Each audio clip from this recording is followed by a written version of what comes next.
business. We got problems this morning, or? No. I'm recording, so I'm going to, okay, and I'll go to share screen. And I'll go above the maps.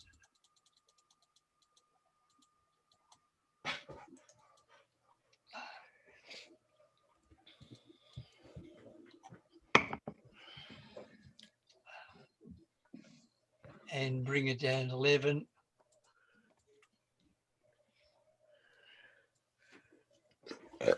And 12 we had. Okay, so the chapter 13 starts a new section which people believe runs to the end of 27.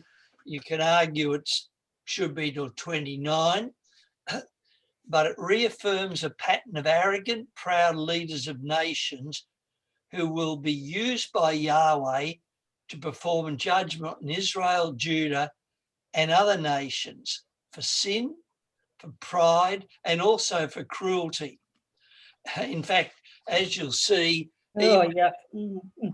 even chopping down trees is regarded as a problem.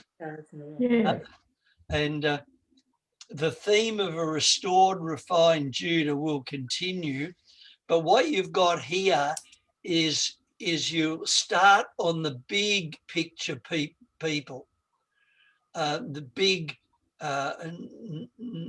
nations that really rule the roost, the ones like Assyria, the ones like Babylon. To a lesser degree, certainly back in time, Egypt was one of those big nations, but it sort of faded when Assyria came into the picture. And of course, we know that eventually Babylon takes over Assyria, and then the Medes take over Babylon, and then Medes link together to become Media Persia, and on under Cyrus.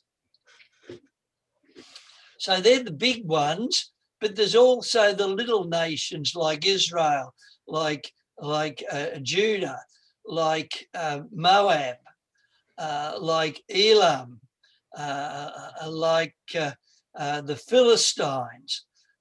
They were the small guys, but significant. And even in the day of Assyria, Babylon was an important city.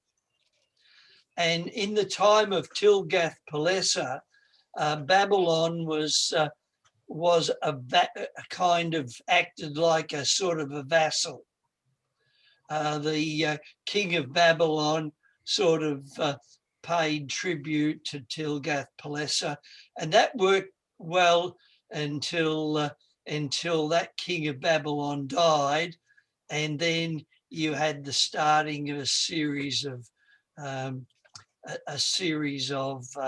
rebellions, and this was happening all the time, where Assyria is a big nation, and it's got all kinds of little cities which it's got kind of managing its kingdom, but they don't like being under the thumb of Assyria.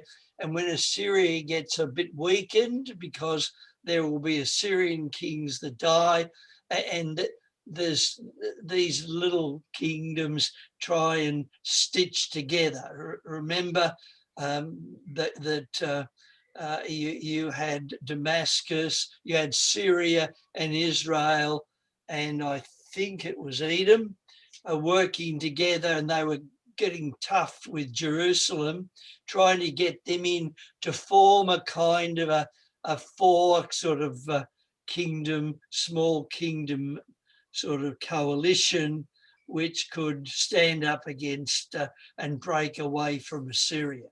So you've got all this going on. Historically, there's actual multiple, when we come to the early parts of chapter 13, there are multiple possibilities for fulfillment. Suddenly, we've gone from Assyria being the bad guy to Babylon being one that God is going to deal. And I think it's referring to Babylon when Babylon was in the height of its kingdom. But it was a great city in Isaiah's lifetime, which went through phases of vassalage to Tilgath-Pileser III as their new king. Because what happened was the previous king of Babylon was acting like a vassal, and then he died, and that king rebelled, and Tilgath-Pileser squashed him, and then put his son into as the new king, followed by his son from 729 to 721 BC. And then there was a successful rebellion and rule by Merodach-Baladan II from 721 to 709. And then Sargon II knocked him into shape and became king of Babylon II for about 6 years. And then Merodach-Baladan, who'd sort of run away a bit and hidden in a distant thing, came back and took it back for 3 years until Sennacherib, who followed Sargon II, came and took over and placed his son on the throne of Babylon at 700, which followed a further rebellion until Sennacherib really smashed him in 694. And after more rebellion again, he actually sacked the city. He removed the statue of their god Marduk, leaving the city in ruins in 689. And until some 80 years later, what happened then was Babylon ascended and knocked Assyria apart. And from 609 to 539 BC, Babylon followed the arrogant kings of Babylon, followed the arrogant pattern of rulers until they were defeated by the Medes in 539 BC. So that's a bit of history. And so I think because this prophecy in 13 mentions the Medes, I think it's talking about not some of the times earlier on, like you could argue that when it was completely sacked and hammered by Sennacherib, that fitted part of the picture. And so there are different people who believe it was a different way. However, verses 1 to 5 speak of an army being gathered, and events could have referred to any of those Assyrian attacks against rebellions, or to an end time event as described in the book of Revelation. In the Jewish prophetic paradigms, it can refer to multiple events overlaid one on top of the other. However, I think the reference to the Medes in verse 17 could make this time set at the time of the Babylonian period. But Babylon was taken by the Medes without destruction.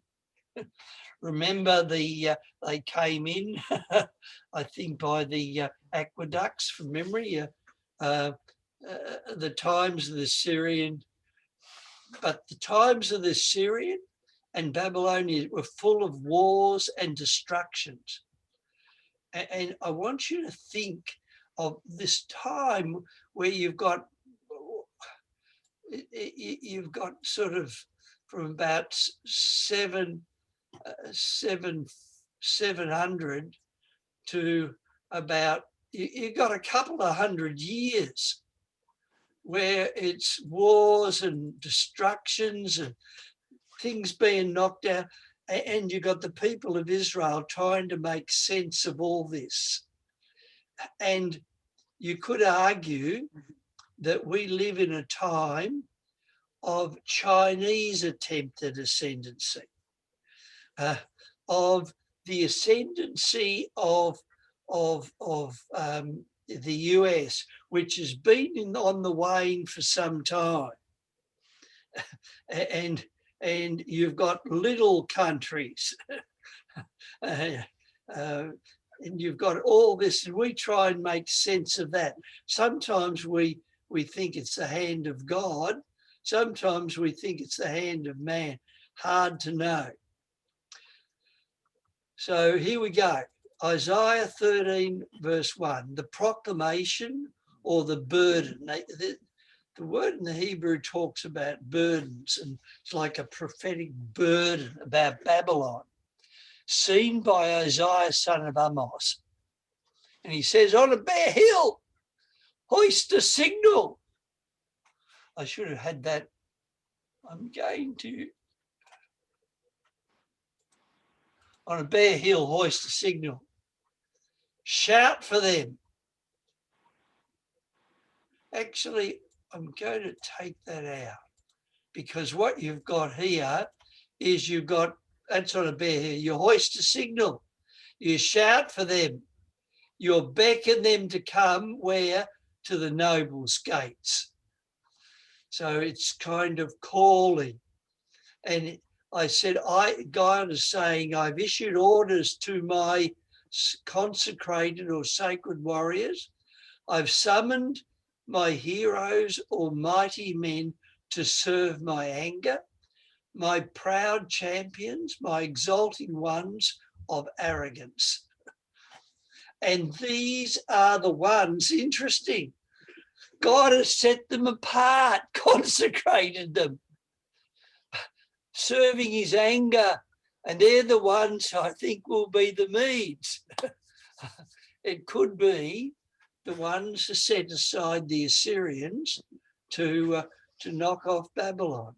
And you've got a noise of great crowd in the mountains, like an immense people, the tumultuous sound of kingdoms, of nations mustering.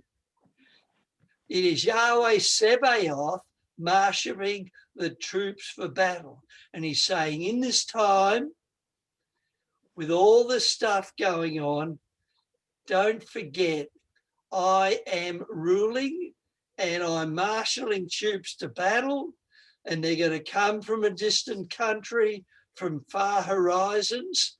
So Babylon, it's going to be a distant country to knock you off, and you're going to be knocked off from by the Medes, or you're going to be knocked off by the Assyrians earlier on, or you're going to be knocked off by, who knows, maybe people like the Russians and so on, or all of the above. And they come from a distant country, and as instruments of fury to lay the whole country waste. And that's where some of those other prophecies don't really fit, because the whole country was only laid waste. The whole country. Well, I suppose the countryside, the smaller countrysides, they really were knocked out. It was the bigger cities like the Jerusalems, like the even bigger cities of Babylon and Nineveh, and they're bigger.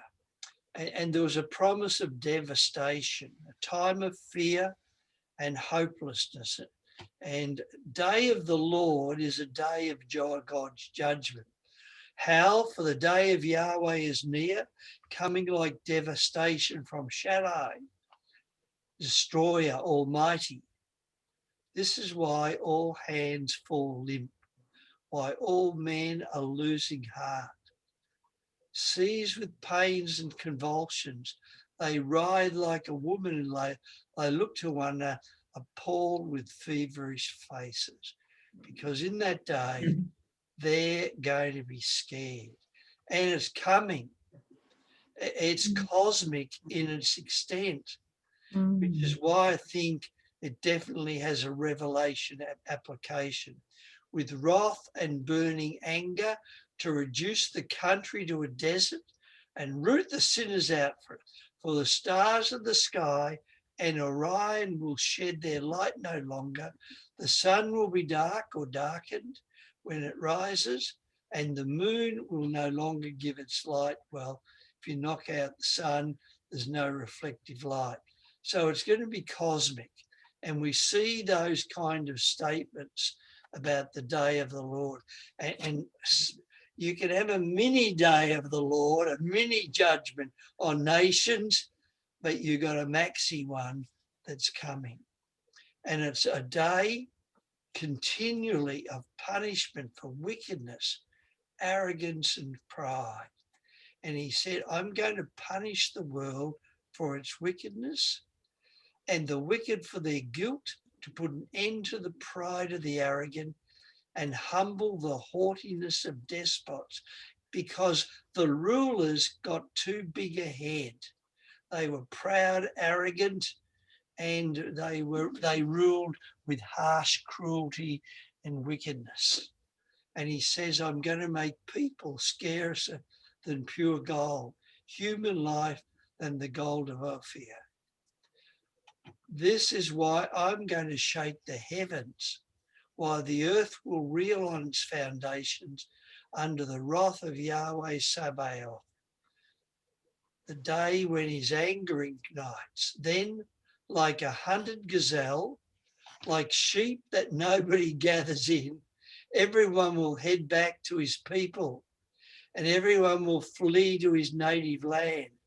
Because remember that what was happening is that you're dealing with Babylon, and they had a lot of people scattered all over the place because it was their practice to take people from one place and put them into another place, and take people from another place and put them into yet another place, and someone from there back to there, move them around so that they would be unstable, so that they couldn't sort of rise their heads and be rebellious, because they had enough problems with people sort of rebelling against them. All those who are found will be stabbed. All those captured will fall by the sword. Okay, no mercy. Their babies dashed to pieces before their eyes. Their houses plundered, their wives raped. How bad is that? And shocker. And Babylon's fate and Jacob's hope. What I might do is I'm going to stop there, pause, just hang on a moment. I'm going to stop screen. I'll pause record, and I'm going back to screen share. Where are we? There we go. There we go.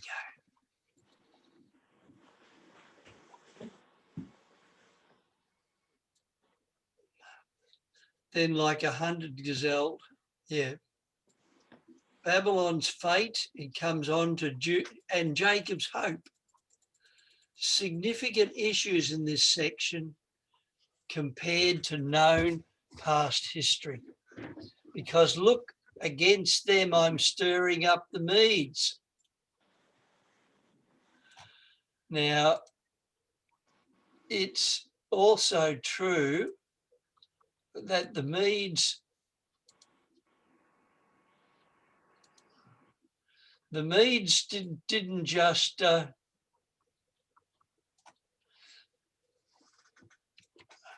the Medes finally did them in Babylon. But if my understanding of history is correct, the Medes actually from time to time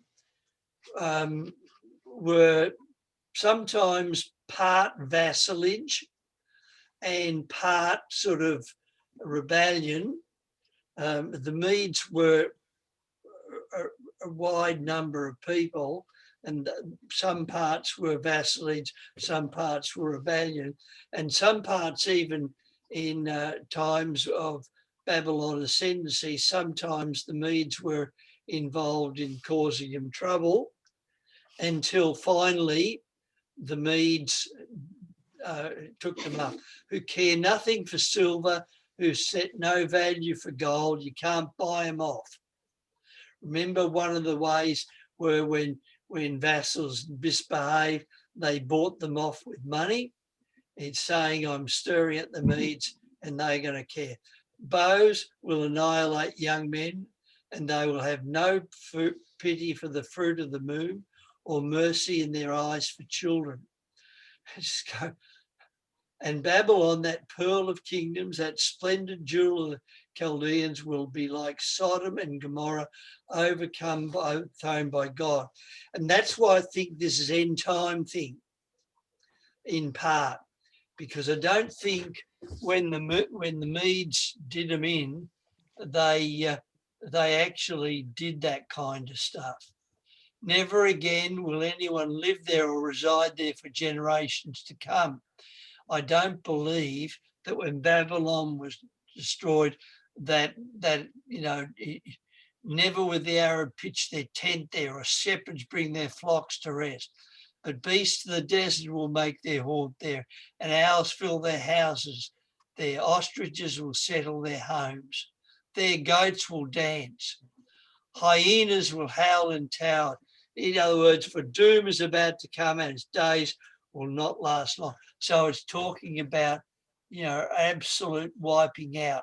I don't think when the Medes took over Babylon that happened. There was trouble later on, but I'm not sure this has ever been fully fulfilled.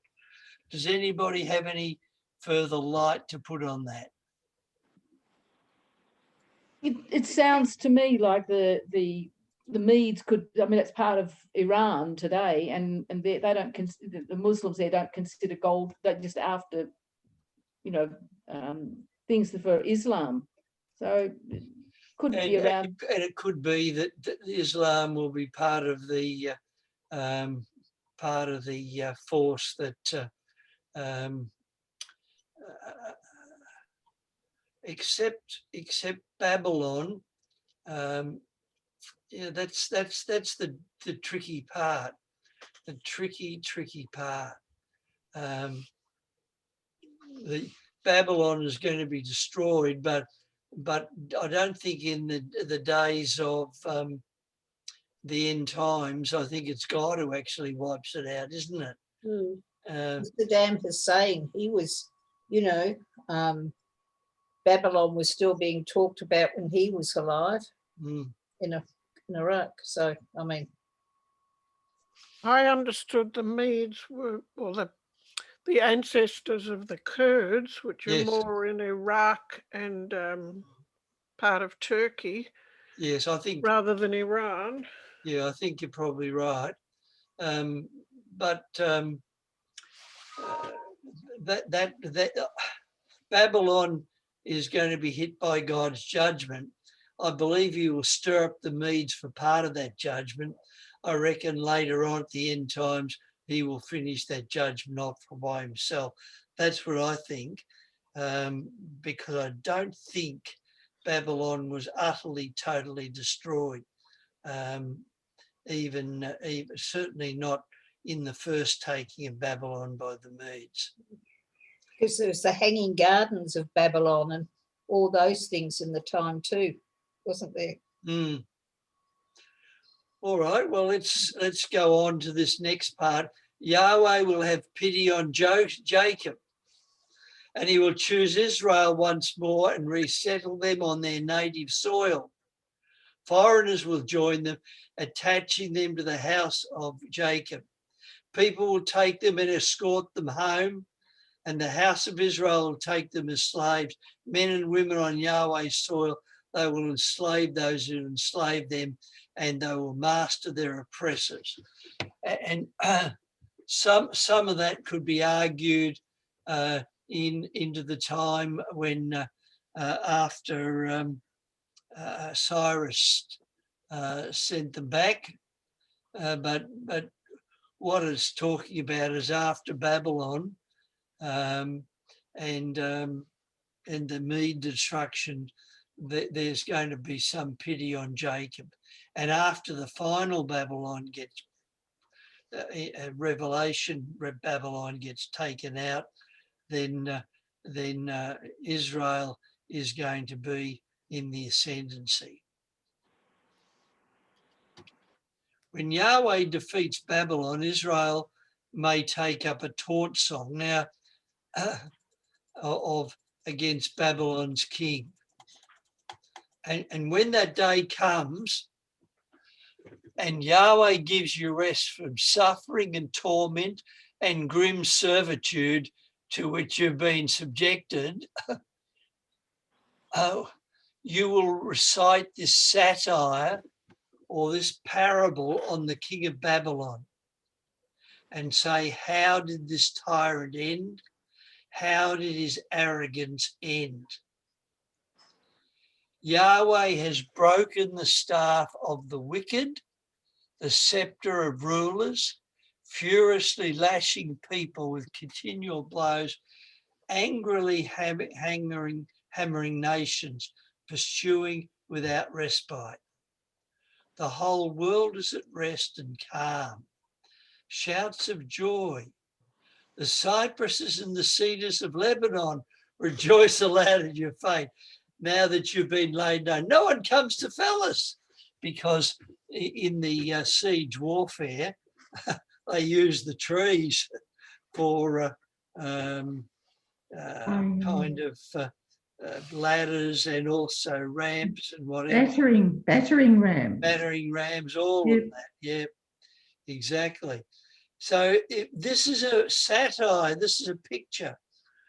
This has also been picked up as prophetic of Satan. I'm not so sure that's really what it is.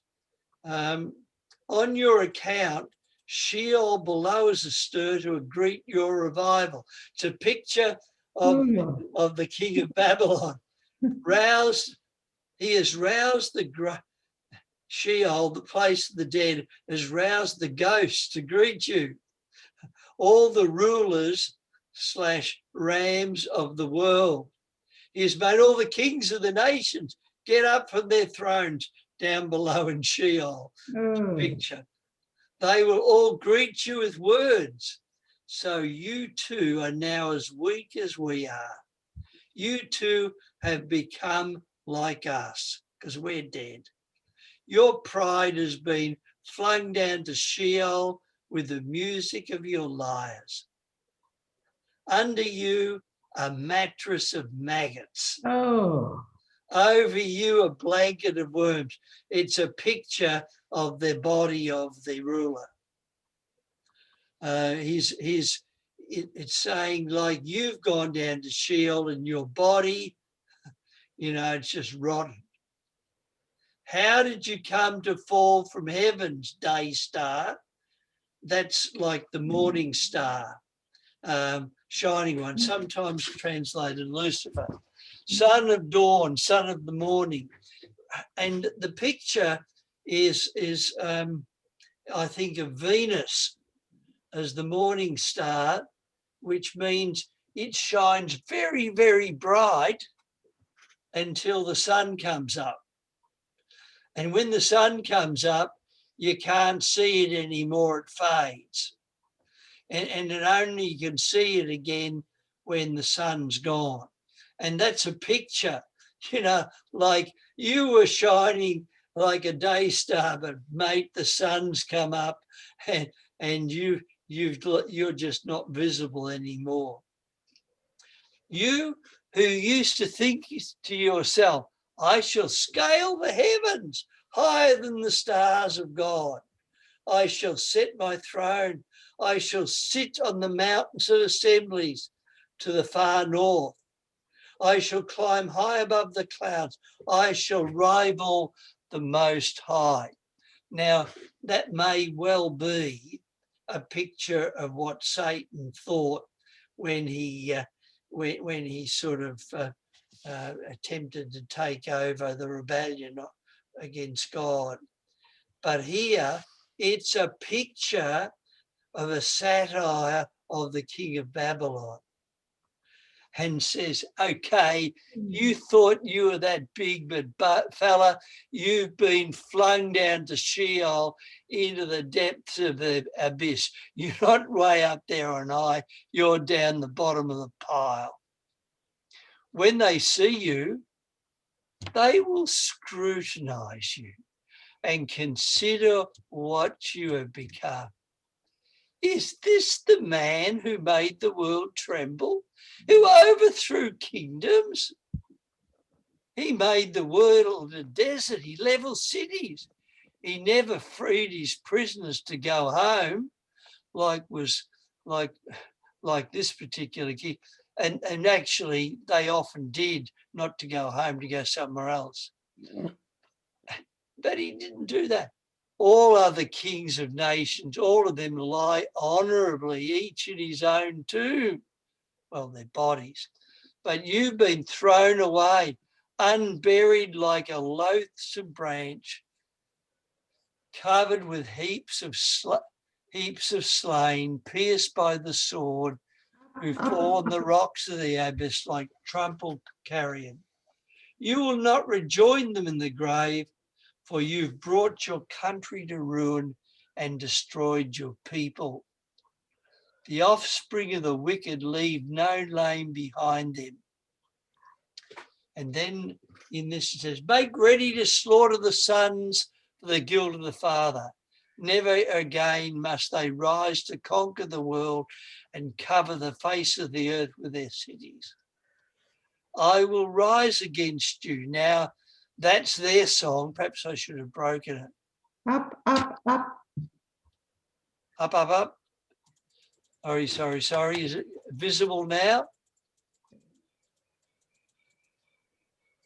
Can you see it still or not? Yeah. Okay. How far down can you see? Can you see down to the red or not? Oh, yes. Okay, good. Didn't know how far. Never again must they rise to conquer the world and cover the face of the earth with their cities. And then it says, I will rise against them, declares Yahweh Sabaoth, and deprive Babylon of name, remnant, offspring, and prosperity. I will turn it into a horn of hedgehogs, a swamp. I'll sweep it with a broom of destruction, declares Yahweh Sabaoth. And so that's the end of this taunt scene. Mm. Yeah. And in like manner, and I'll break after this, in like manner, Yahweh will break Assyria. As suddenly the time shifts back from the ascendancy of Babylon with the reminder that Yahweh's plans are unstoppable. Hallelujah. Yahweh Sabaoth has sworn it. Yes, what I have planned will take place. What I've decided will be so. That I might even give that the green light, because basically God's plans will be fulfilled. Mm. I shall break Assyria in my country. I will trample him on the mountains. Then his yoke will slip off them. His burden will slip from their shoulders. This is the decision taken in defiance of the whole world. This the hand outstretched in defiance of the nations. Once Yahweh Sabaoth had decided, who will stop him? Once he stretches out his hands, who can withdraw it? And then we would turn next to some of the minor players, and I am going to stop sharing. I'm going to pause record and I'll share screen. And here we go. Now we come to some of the minor players. No joy for the Philistines, for Assyria is actually not done. It says, in the year Ahaz died, that was, they're not quite sure which year. 715 is more popular than 718, but this proclamation or burden is another burden, which means pressure. All Philistia, don't rejoice, because the rod which used to beat you is now broken. And I think that is the Assyrian is broken at this point, or is a breaking. For the serpent stock, maybe Shalamancer, will produce a viper, Sargon too, and its offspring will be like a flying dragon. Oh, So what it's saying is, you're going to still be in trouble, because although there's been a breaking and I'm in the process, there is there's more to come, and that's going to be trouble. And they're guesses, but what it's saying is, okay, there's going to be a last gasp. It's broken, but they're going to hammer you. While the firstborn of the poor are grazing and the destitute are resting in safety, I will make your stock die of hunger and then slaughter what remains of you. Wow. Howl, gate, shriek, city, totter, all Philistia, for a smoke is coming from the north, and there are no deserters in those battalions. And to the north of them is up to the, it's talking of Assyria. What reply will be given then to the messengers of the nations, that nation? That Yahweh founded Zion, and there the poor of his people will find refuge. So I think this is a picture of the poor, suffering people of Judah, maybe a remnant of Israel, and they're suffering. Maybe Jerusalem may not have been wiped out at that point, but the people of the land and the people outside the big city certainly are. And and what they're saying here is, okay, you're going to be hammered, you Philistines. You got no joy here, and basically it's you I'm going to hammer, not the leftovers of Israel and Judah. And now we move to another minor player, Moab. And God's plans for Moab begins with its desperate situation. And the places mentioned are all east, well, all except Zoar, all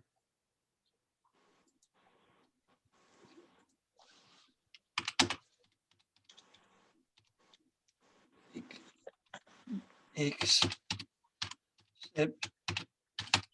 Zoar, east of the Dead Sea. There's one other one which might be a level, not be quite east of the Dead Sea, but that's people not sure about where it is. So we come down to the maps I showed you. I'll go through that quickly.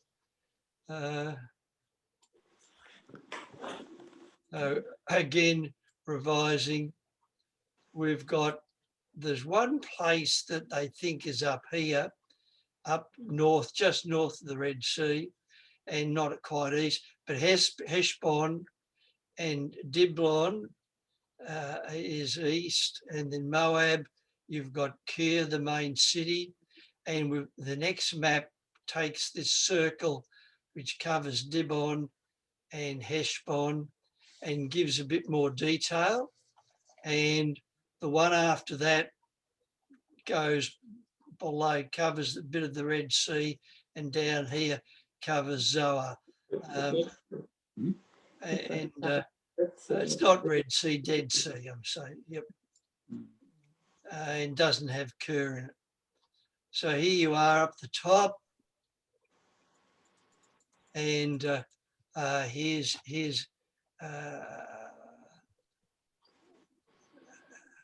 Eliath, Heshbon, Medeba, down to Dibon, down the trail, down to Zebah.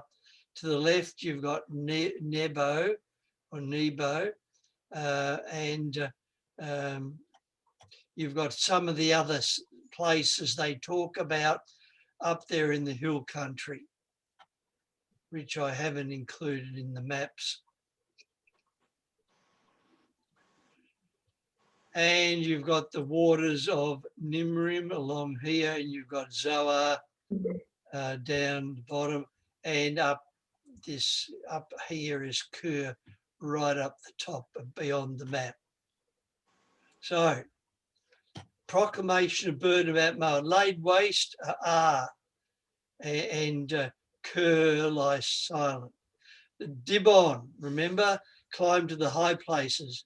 Nebo up there, and Medeba were going up north. Remember, every head shaven, every beard cut off. They're humiliated.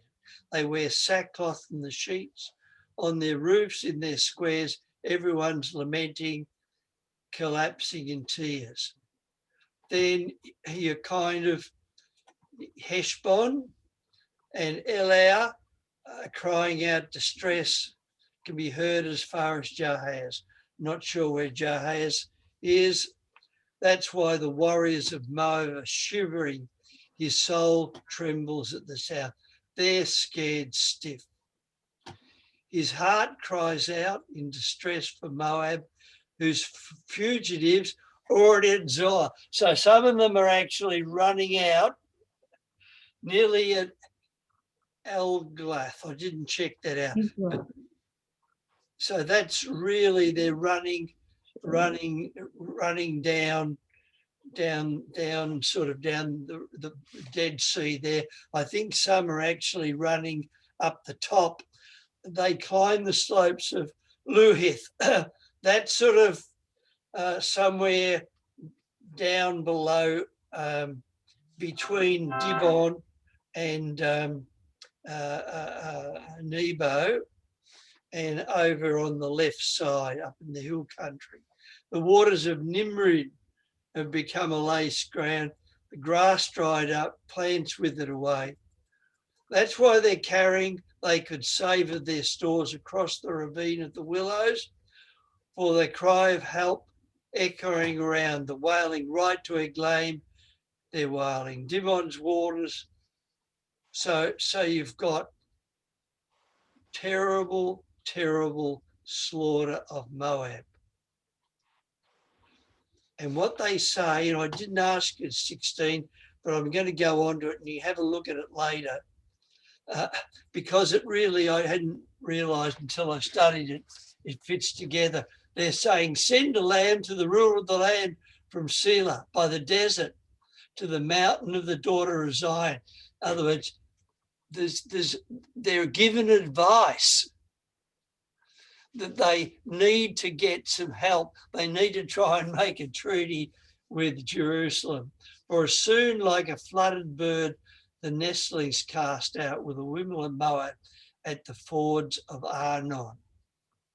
Wow. Hold a council, make a decision. At noon, spread your shadow if it were night. Hide those who've been driven out. Do not betray the fugitive. Let those who've been driven out of Moab come and live with you. Be their refuge in the face of the devastator.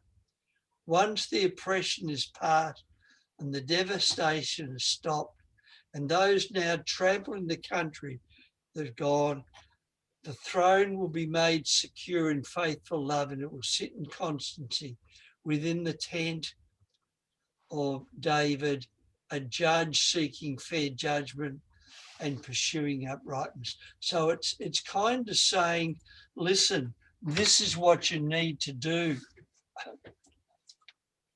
But unfortunately, the way I read it is their pride is such they won't reach out to Judah. We've heard about Moab's pride and how proud it is, its arrogance, its pride, its bravado, which will come to nothing.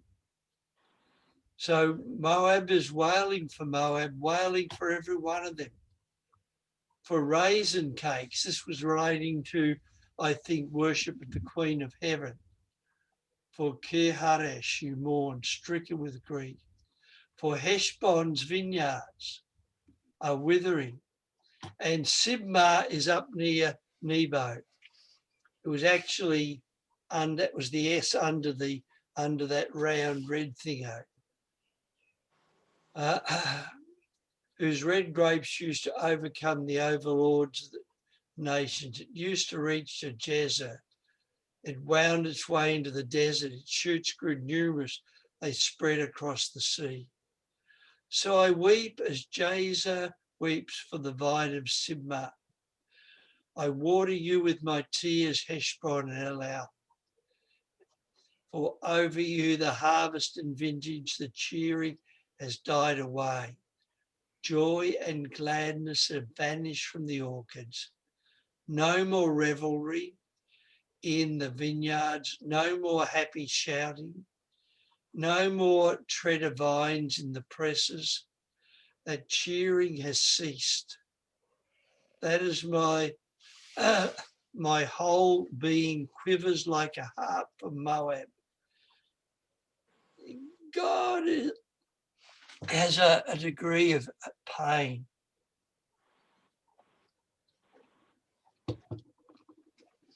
Moab will be seen wearing itself out in the high places, going to its temple to pray, but it will accomplish nothing. So what it does, instead of reaching out to Jerusalem and reaching out to the God of Jacob and being secure in Jerusalem, they're going to be wiped out.